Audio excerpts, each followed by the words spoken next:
বাবুর্চির রেসিপিতে বিয়েবাড়ির খাসির মাংসের শাহী রেজালা, তেলে ঝোলে মাখো মাখো একটা গ্রেভি আর শাহী একটা ফ্লেভার, সব মিলিয়ে অসাধারণ স্বাদের এই রেসিপিটি আশা করছি আপনাদের কাছে ভালো লাগবে। রেসিপিটি তৈরি করার জন্য আমি এখানে নিয়েছি 1.5 কেজি পরিমাণ খাসির মাংস। আর খাসির মাংসটাকে আমি ভালো করে ধুয়ে পরিষ্কার করে নিয়েছি।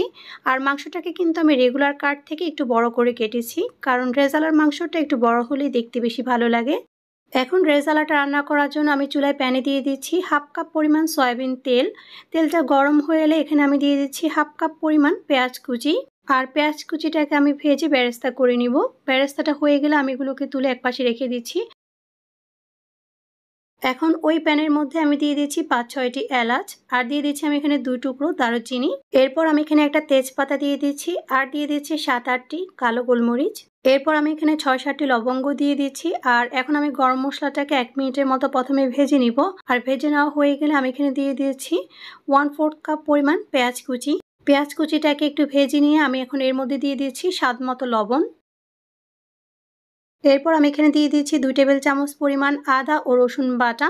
এখন আদা রসুন বাটাটাকে একটু কষিয়ে নিব, যাতে করে এর কাঁচা গন্ধটা চলে যায়। আদা রসুনটাকে ভালো করে কষিয়ে নেওয়ার পর আমি এখানে দিয়ে দিচ্ছি 1/2 টেবিল চামচ পরিমাণ হলুদের গুঁড়া, দিয়ে দিচ্ছি 1 টেবিল চামচ পরিমাণ লাল মরিচের গুঁড়া। তবে ঝালটা চাইলে আপনারা আপনাদের পছন্দ মতো বাড়িয়ে অথবা কমিয়ে নিতে পারবেন। এখানে দিয়ে দিচ্ছি 1/2 টেবিল চামচ পরিমাণ জিরার গুঁড়া ও 1 টেবিল চামচ পরিমাণ ধনিয়ার গুঁড়া। মশলাটাকে একটু মিশিয়ে নিয়ে আমি এখন এখানে দিয়ে দিচ্ছি 2 টেবিল চামচের মতো পানি, যাতে করে মশলাটা পুড়ে না যায়। এরপর মশলাটাকে ভালো করে কষিয়ে নিয়ে আমি এখানে দিয়ে দিচ্ছি খাসির মাংস। আর খাসির মাংসটাকে দিয়ে আমি খুব ভালো করে কষিয়ে নিব মশলার সাথে। আপনারা চাইলে এই রেজালাটা খাসির মাংসের পরিবর্তে অন্য যে কোনো মাংস দিয়েও রান্না করে নিতে পারবেন। মশলার সাথে মাংসটাকে ভালো করে মিশিয়ে নেওয়ার পর আমি এখন এটাকে ঢাকনা দিয়ে ঢেকে দিব আর চুলার আঁচটাকে কমিয়ে দিব।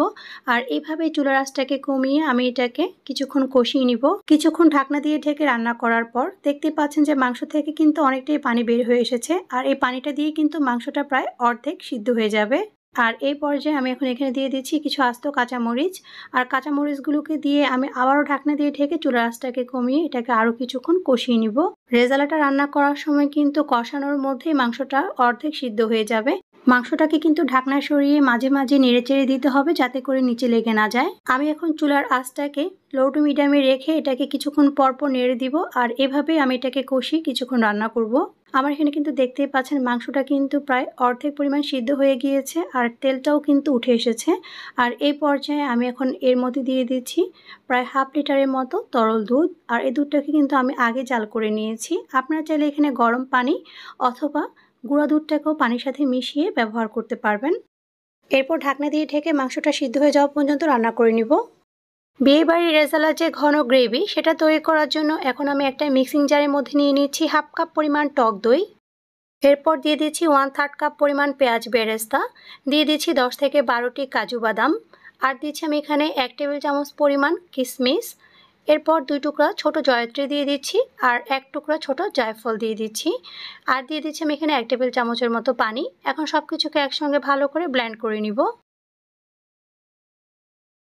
মাংসের ঝোলটা কিন্তু প্রায় শুকিয়ে এসেছে, আর তেলটাও কিন্তু উপরে উঠে এসেছে। এই পর্যায়ে আমি এখন এখানে দিয়ে দিচ্ছি ব্লেন্ড করে নেওয়া মিশ্রণটা। আর মিশ্রণটাকে এখন আমি মাংসের সাথে খুব ভালো করে মিশিয়ে নিয়ে চুলার আঁচটাকে কমিয়ে এটাকে ঢাকনা দিয়ে ঢেকে আরও 5 মিনিটের মতো রান্না করে নিব। মাঝে মাঝে ঢাকনাটিকে সরিয়ে নিয়ে একটু নেড়েচেড়ে দিতে হবে, যাতে করে নিচে লেগে না যায়। আর এই পর্যায়ে আমি এখানে দিয়ে দিচ্ছি 3টা আলু বোখারা। এরপর আমি এখানে দিয়ে দিচ্ছি 1 টেবিল চামচ পরিমাণ ঘি। এরপর আমি এখানে দিয়ে দিচ্ছি 1/2 চা চামচ পরিমাণ গরম মশলার গুঁড়া। আর দিয়ে দিচ্ছি আমি এখানে 1/2 চা চামচ পরিমাণ কেওড়া জল। ঘি আর কেওড়া জলটা কিন্তু অবশ্যই দেওয়ার চেষ্টা করবেন, কারণ এতে করে মাটন রেজালা থেকে খুব শাহী একটা ফ্লেভার আসবে। এখন সব কিছুকে আবারও ভালো করে নেড়েচেড়ে মিশিয়ে নিচ্ছি। আর মিশিয়ে নেওয়ার পর আমি এখন এটাকে ঢাকনা দিয়ে ঢেকে 2 মিনিটের মতো রান্না করে তারপর চুলাটাকে বন্ধ করে এটাকে একটা সার্ভিং ডিশে তুলে নিব। তৈরি হয়ে গেল দুর্দান্ত স্বাদে বাবুর্চির রেসিপিতে বিয়ে বাড়ির শাহী রেজালা।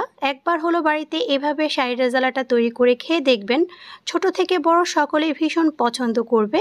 আর যাকে খাওয়াবেন সেই কিন্তু আপনার প্রশংসা করতে বাধ্য হবে।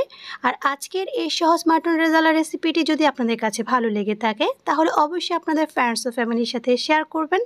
আর কে কোথা থেকে আমার ভিডিওটি দেখছেন তা অবশ্যই আমাকে কমেন্ট করে জানাবেন।